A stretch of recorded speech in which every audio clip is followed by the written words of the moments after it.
very good day to all of you today. So I'm very happy to join today's Erasmus information session for Sri Lanka. And I was listening to previous speaker and of course, all of you. I must say thanks at the very beginning to Ministry of Education, especially Sasika Lienage, Director of Overseas Education, as well as today's moderator, Tusara Muthukumarana, for organizing and also moderating today's session. And I believe today's session actually will be beneficial for all the attendees, those who are attending today from different universities from all around Sri Lanka. So without making it more longer, I would like to share my screen.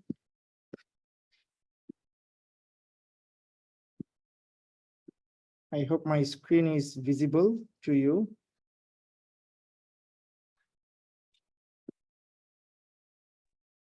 Is it visible to you, my screen? Yes. Yes. Okay. Yes. Thank you so much.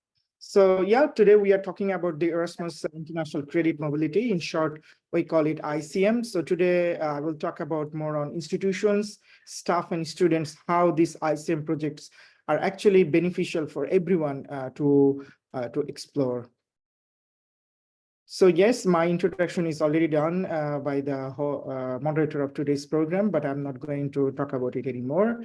And so what is actually ICM? As you know that ICM is International Credit Mobility, and this Erasmus Plus is actually facilitating many different kind of projects. So ICM is actually one of them. Before 2021, the project was called KA107, and from the 2021 to 2027, the call is actually make it KA171. So this mobility project supports the students and dedicated staff members from one country. Suppose Sri Lanka's universities have the wonderful opportunity to embark on the educational and professional journey to institutions in another country, and vice versa. Like if you have your students would like to go for the mobility program, I mean the exchange programs in Europe, you can actually send your students for 1 semester to 1 year period of time. Of course, the students and from European Union can also come. At the same time, mostly the faculty and staff member from both institutions can go and teach or join the training program for 2 months, for 5 days to 30 days of time. And this program is actually supported by the funding of the Erasmus program. So my next slide is about the role of Asian universities under this ICM project. As you see from the previous speaker, he was also mentioning about the same about the region. So the Sri Lanka is actually part of the region 5. And from the total budget for this ICM, we are actually getting 9% of the budget to spend for this mobility from the region 5. And as Sri Lanka is a part of partner countries, so the universities from Sri Lanka would need to make partnerships with the European institutions, and they can actually submit the project in connection with the Asian partners. Suppose Sri Lankan universities can be partnered with the program country universities and submit the project collaboratively. And so as you see that in previous record in 2022 and 2023 projects, Sri Lanka is also part of that. You see that about more than 100 mobility was done between these last 2 years. And the numbers could be even more. So I thank to the organizers for organizing this today's webinar, where actually the universities can learn more about these projects, and they can actually apply for more projects in the coming year. Even this year, we have around 2 weeks time to apply. So what are benefits for the universities in terms of the ICM projects? So as you know that in terms of ranking, in terms of internationalization, of course, exchange programs are one of the key factors that we need to explore, and we need to do the exchanges. So when you actually work on the ICM projects, the universities can actually will be on the track to implement internationalization. So that will enhance the academic resources, research capabilities. When we have exchange of teachers, exchange of staff, exchange of students, there will be many more opportunities to have institutional strength to show. So you can be also part of the global networking and global network of the Erasmus mobility programs. And implementing this kind of program will be giving you the scope to make your campus like a global exposure, like not only global, but as well as local exposure. Like you will have a local facilities, you will have also international students, international staff. Your students will be participating in the ICM projects, and that will be also creating more impact on quality education, because when we will be having this mobility, that we can actually have best practices in our institution to learn from the best practices from other institutions and make it a global campus. And of course, this kind of mobility projects creating the borderless academic environment. And finally, you will feel the impact when you are actually going for the ranking of your higher education institutions, because mobility programs are also part of the ranking categories as well. So I will be also talking about the process a little bit. So how actually we can start. As you know, that to apply for any project, you should have a 9-digit of PIC number. So you should have the PIC number and OID number to apply for the project. So when you actually go to the funding portal and you actually apply for the PIC number, I believe most of you are having this PIC number. So you just communicate with the European partners and the program partner country institutions. You do the meetings with them, and you work on the project application process. And when you are actually applying for the projects, you need to match the courses between the both institutions, so that when you are having the mobility programs, you can actually get the real students from the real background. Because suppose you are having a business background of in your university, and your partner university from the Europe is having the same background, you can actually do the mobility in terms of the credit mobility, because students, those who are going to Europe, or the countries, they need to get the credits, and that has to be validated to your university as well. So course matching is one of the necessary factors in terms of these mobility programs under the ICM project. And I will also talk about the quality questions in the next point.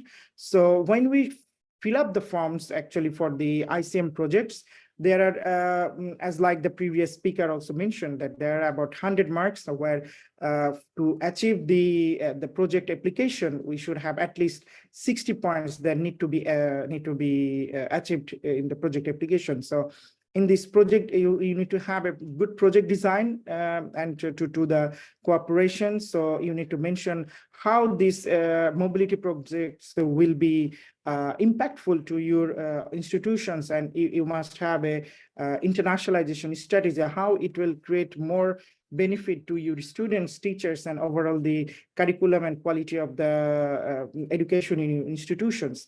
And of course, you need to write about the relevance of the strategy. You need to write about the previous projects, if you have done anything, how it impacted to your institutions, who are the people who will be connected to this kind of program, the subject you need to also mention. You need to highlight the mobility programs you will be doing about as a part of these ICM projects, as well as the impact and dissemination is also very important. Like through this mobility program, how this mobility program will create impact to your institution, how you will actually disseminate this best practice within as well as in the external media through this mobility program. So you need to write these quality questions very like with more information, so that actually when the assessment period will be going on under this mobility project, so they can actually get more details from this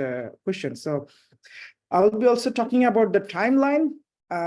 So this is very important because the project mostly open during the mid of November, as like last year it was open. So you need to take the preparation from mid of November, keep contact with the partners from the program countries, set the meetings, how actually you want to apply and write the projects. And as you know, the deadline is 20 February, mostly every year, it's almost similar time of date. As of this year also, it's also 20 February. So still we have the time. As of Daffodil University, we also have, as an example, we also applied about 25 projects with our more than 25 partners. We are working on the projects to submit the ICM project. And the evaluation period is about 5 months period of time, as from March to July. It even may continue until the August.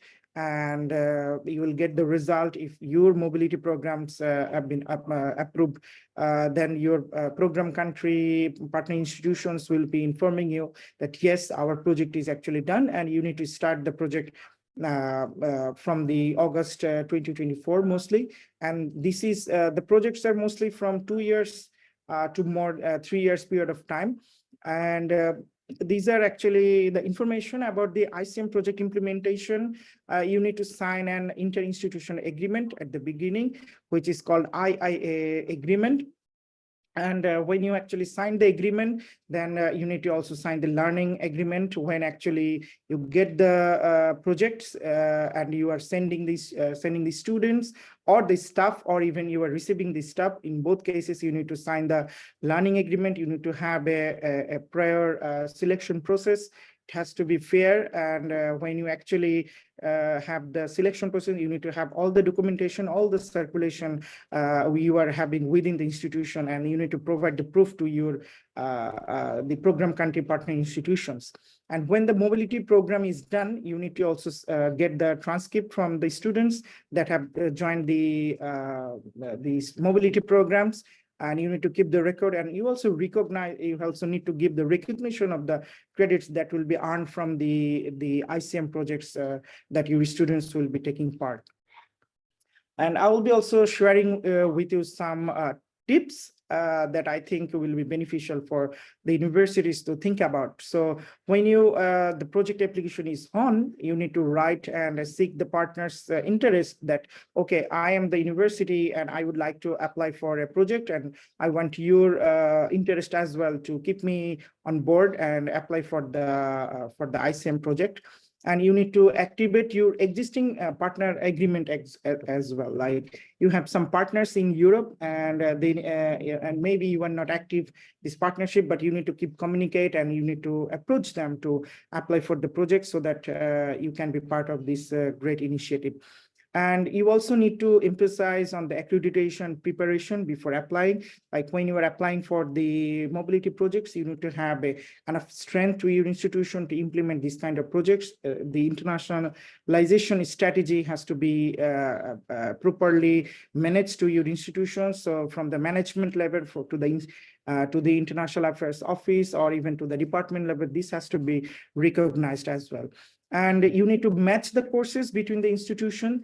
Like I mentioned previously, like the both institutions need to have the relevant courses to match, so that the student mobility is getting really effective when it will be implemented. As for our institutions, we also have recommendations for you to start with the staff mobility more, because when you have the staff mobility, they will be working as like an ambassador for the mobility projects in the future. So they can motivate more students, they can guide them, and you can actually have the more student mobility and staff mobility in the future. And of course, if you face any kind of problem in terms of filling out the program application form or any information, you should keep contact with your partner institutions of the program country and do apply within the deadline. As I was mentioning that, of course, these ICM projects, when you receive the successful projects during the month of August, mostly, so the project ran from there to 24 months to 36 months period of time, and you need to complete this project within this period of time without failing any kind of project funding, because when you actually don't implement any projects, that also create an impact, negative impact to your future applications. So when you receive the fund, you must focus on the fund implementation for an effective mobility period between the partner institutions as well. Here comes about the mobility levels.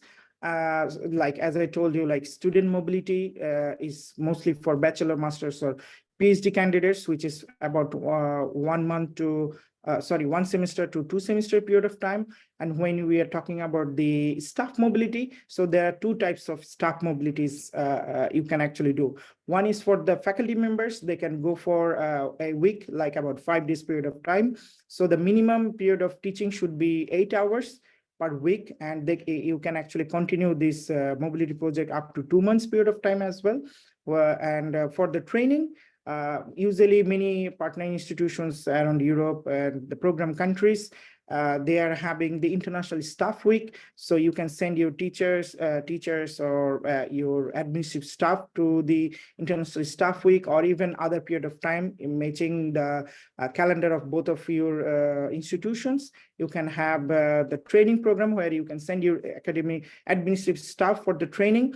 And at the same time, you can actually receive, if the project application is based on not only incoming, but also outgoing from Europe to your university, European universities to your university as well. They can come here for job training, sharing best practice, or maybe some seminar, or even some work activities between the institutions to share the best practice of administrative activities of the institutions. Here comes about the fundings and benefits of these mobility projects. As you see that if I mention about the Sri Lanka, from there to the partner countries around Europe, so it depends from the funding is from minimum 700 euro to maximum about 900 euro for the funding for the student per month.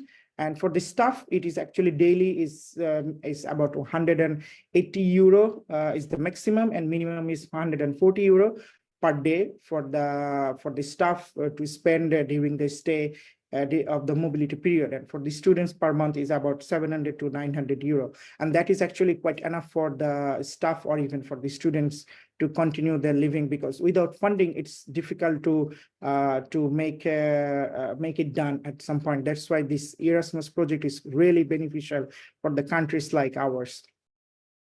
And at the same time, I was talking about the living cost there that you will be getting from the funding. So here comes about the flight or even the transport cost based on the travel distances. So standard travel distance, you can see if I mention about Sri Lanka, and if the maximum country is example Norway, it will if it is more than 8,000, I was checking it actually, it is like more than 8,000 kilometers. So if it's more than 8,000 kilometers, the beneficiary of the staff from either European part or even from the your part will be receiving about 1,500 euro. But mostly from Turkey, if you say about Turkey or around region of Europe, it's about 820 euro per participant. So you can see that this funding is quite enough for the staff or even for the students to get the benefit for the flights as well. So I will also talk about a little bit about as our institutions, how actually we started, because many institutions are joining here today in this webinar. So when you actually go for the mobility project, ICM projects, you need to set your internationalization strategy. All the stakeholders within your institutions, they need to understand the internationalization best practices. So when you are actually receiving the staff, you are sending your students or staff to your partner universities in Europe under the ICM projects, they need to validate this kind of program, because when you are actually going to the connections, going to the international level, they need to recognize and they need to ensure all kind of supports. You need to be open in kind of in terms of like exploring new partnerships, because this is all about sharing vision and exchanges between the institutions. So you need to be open to create new partnerships and continue the mobility program. And as you know that ICM is one of the focused mobility concerns to work, so you need to give it more emphasis to the coming year as well. And many cases we see that we apply a lot of applications, but it never get approved. But here is not the end. Here is actually the beginning, because we know that failure is the pillar of success. So we need to keep applying.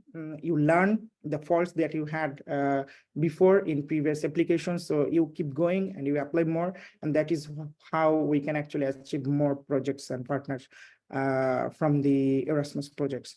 And here comes about our institutions, how we grow since last few years. So we have about 55 Erasmus partnerships around Europe, where we are having more than 10 projects going on at this moment around European partners for the ICM projects. And here you see some of the countries mentioned here as well. And I also would like to share the growth chart. We started working on the Erasmus projects. Earlier, there was also different projects like leader projects and SmartLink project as well. And we keep going from there to ICM projects. And here you see that in our main growth started about the ICM projects since 2022. And you see, like in 2024, we have done about, in 2023, actually, in 2023, we have done about 20 mobility for the students. We have done about staff mobility is about like 6 to 7. And also we have incoming staff mobility, which is about more than 15.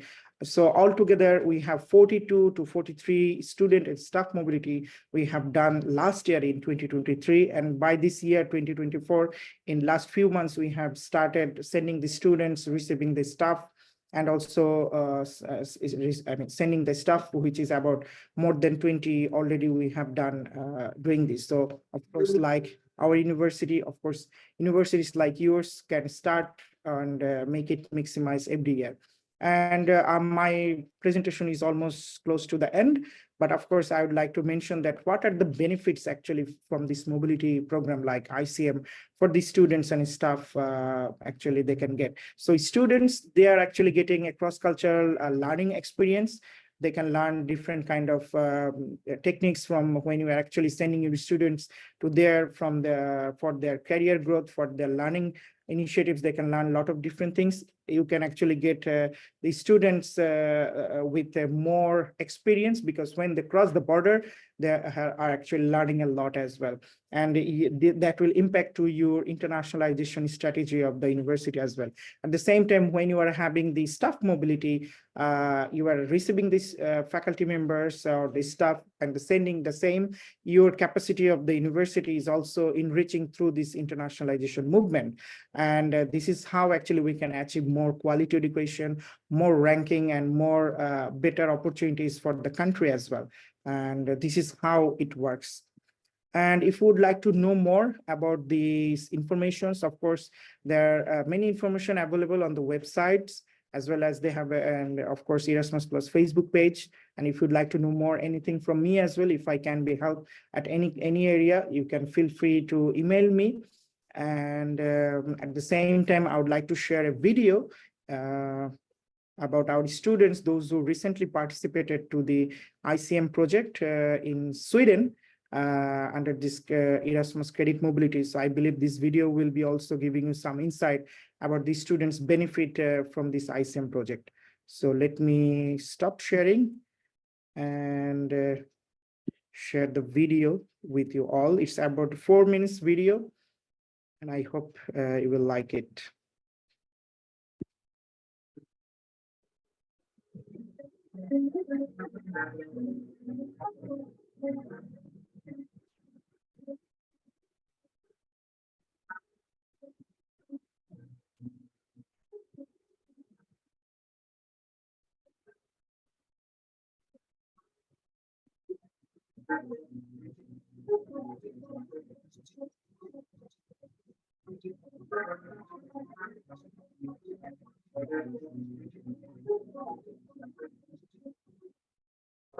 Hi, I'm Mr. Sulaiman Islam Sifat, a student from Computer Science and Engineering Department at Daffodil International University. Currently, I'm participating in Erasmus Plus Eastern Access Program at Malmö University, Sweden. I'm thrilled to share my enriching experience at MDU over the past 2 months. So, let's go.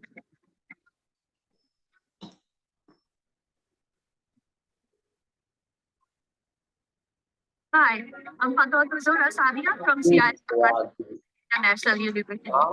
First, it's really cool now. Let's get with you my journey with my exchange semester. Hey, I'm Zadid Lisan from Department of Computer Science and Engineering. Representing Bangladesh here is such an honor for me. From the vibrant city Dhaka to one of the calmest in Sweden, every day is a new cultural experience.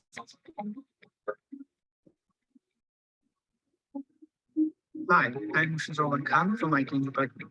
Oh, I'm in the library. I had to wind down. Studying at a new library is like being in the heart of the knowledge. This library is served by luminous glasses, and the ambient light amplifies that. I'm in one of the best libraries I have ever seen. For me, the educational journey here is really fun because I have found so many similarities with my home university. like research-based learning, activity-based learning method, and so on. The university places a strong emphasis on project-based learning and I engaging in collaborative projects in the lab. Oh, we just submitted our assignment. Yeah, then you have to be very careful about your time management and assignment deadline. And the educational system is more focused on research-based learning rather than plenty of resources. We had a feedback improvement from Bangladesh, Elska, so I'm taking Swedish language courses and enjoying part of it. As the winter is approaching, we are trying to spend more time inside with our friends, having a lot of gossip. Okay, let me share with you all a very interesting fact. When I first arrived here, I had no friends. In my dorm, I have started cooking so many different Bangladeshi dishes like fuchka, gur mangsho, butter halwa, and there are a lot more. And I started sharing my Bangladeshi food with my friends here. And guess what? I have shared my culture and made so many new friends.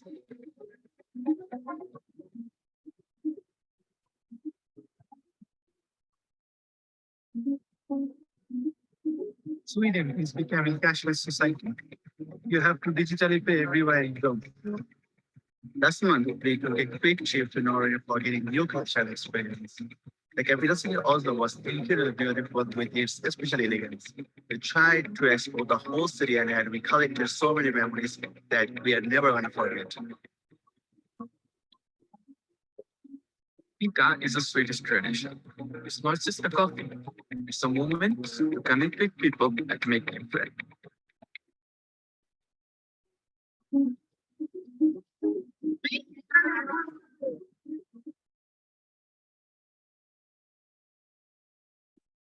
Yeah, so thank you so much for joining this presentation today. As I was mentioning, like this kind of mobility programs is actually making your internationalization effort more wider. And the students that you have seen here in the video, they were joining, four of them were joining to one of our partner university in Sweden for 1 semester. They returned to the university with the credits they have earned from the partner institutions in Europe from the 1 semester. And we are actually accepting these credits to their academic curriculum, and they are getting this credit acceptance as well, which is one of the goal of this Erasmus mobility project. So without any confusion, please keep applying for the projects, learn from each other and do more mobility. And let's believe that we have to have a global platform for all of us to share and learn together. Thank you so much. And if you have any question, feel free to ask.